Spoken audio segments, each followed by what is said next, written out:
All right.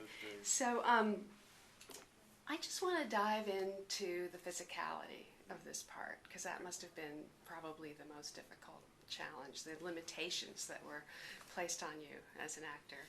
So there were prosthetic solutions and physical solutions, and I wondered if you could also address a little bit of what polio actually does to a body and what you had to give us a sense of. Yeah,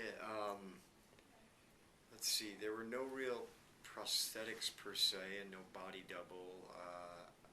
It's mentioned in the script that Mark's spine was horribly curved, so much so that he hadn't seen his genitals in 30 years. Helen Hunt's character, Cheryl Cohen Green, in the film script speaks to that as well when she's making notes about their sessions. So in order to sort of duplicate that, I worked with the props people and we came up with the solution of a foam-sized, soccer ball-sized piece of foam that I would place under the left side of my back midway down, just to give my body a curve. And that was I guess a good jumping off point physically, and then just trying to figure out how to be still.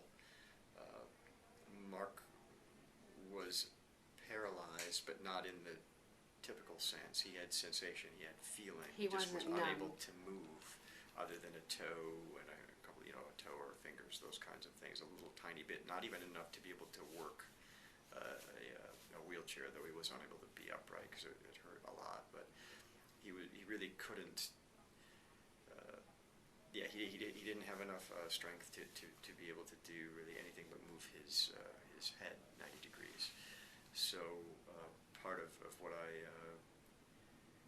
tried to learn was I made, before the film, made a mouth stick at home, approximating the one I'd seen in a documentary about him, and just tried to learn to type and to dial the phone and turn pages of a book and things like that.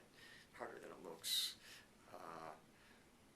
But a lot of my cues came from Jessica Yu's really amazing documentary short about Mark's life made in the 90s called Breathing Lessons. You had seen that one before. You were familiar with the story. I was familiar with the story. I hadn't seen the short. I don't really watch the Academy Awards, but I remember hearing about her speech because it was charming. So I think she said something to the effect that the dress that they've loaned me for this evening is larger. It costs more than the budget of my film. That was she her. said something like that. Yeah, so that was really an invaluable tool I had at my disposal, and I watched it over and over. Because he was gone.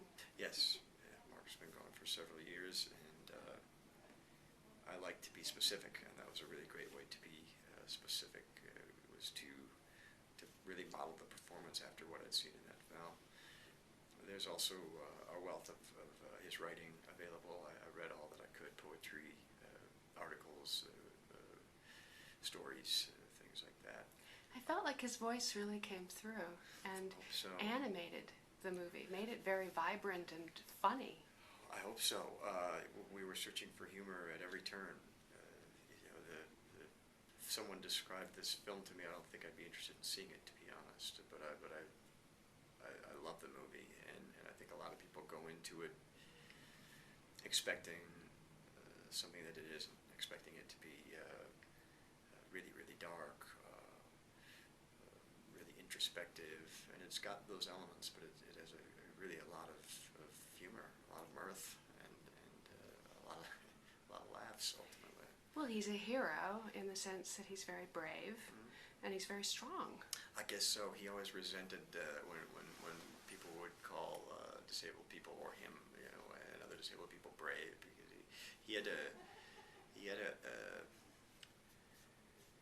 strong sense of humor, and he had anger in him, and I know that when I first met Ben Lewin, the writer and director of the piece, I had several concerns. He had several concerns. Among his was that Mark O'Brien not be Saint Mark O'Brien, and that he be a warts and all person who could be a real shit and could be a jerk. And I think that's really refreshing take on a human being that isn't just one thing.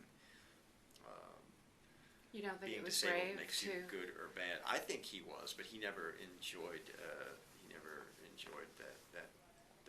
term. I think that it felt condescending to him in a way somehow. Well, I guess in the sense that he wanted to experience sexuality and make love and all of that, and he you know, had to take a. It was presumably embarrassing and humbling and anguishing until he got the hang of it. It's true, and I think that he saw sex not as an end to itself, but something he wanted to explore in the bigger picture of falling in love and trying to have a life with someone. And if he was able to do that, and I think that Mark was a pretty easy person to love for his mind, but he wanted to offer kind of more than that if he could. And so Helen Hunt's character, Cheryl, the sex therapist, is that the right Actually, term? she's a surrogate partner. Ultimately, Mark called her a sex surrogate. She likes the term surrogate partner at all because a lot of her work isn't about sex per se. And actually, the therapist you mentioned, a therapist is needed legally to refer a patient like Mark to the surrogate. So the surrogate isn't exactly a therapist, although is a sort of therapist and makes notes on the sessions they have and tries to just open a person up to their possibilities, I guess.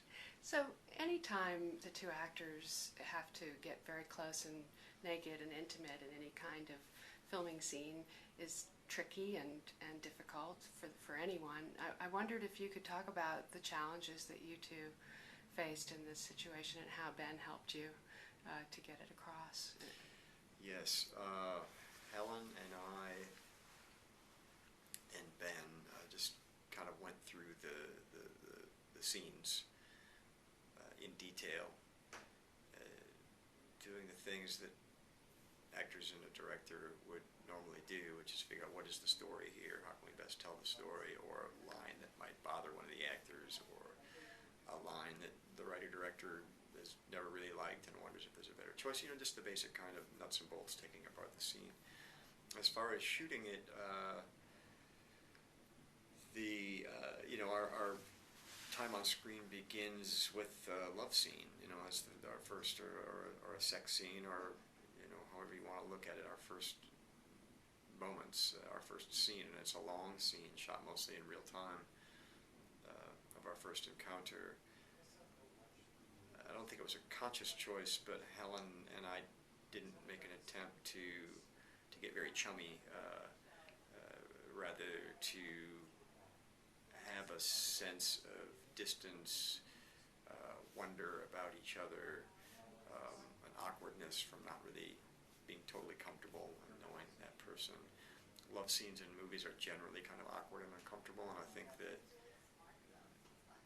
for our love scenes, which were supposed to be awkward and uncomfortable, that was ideal.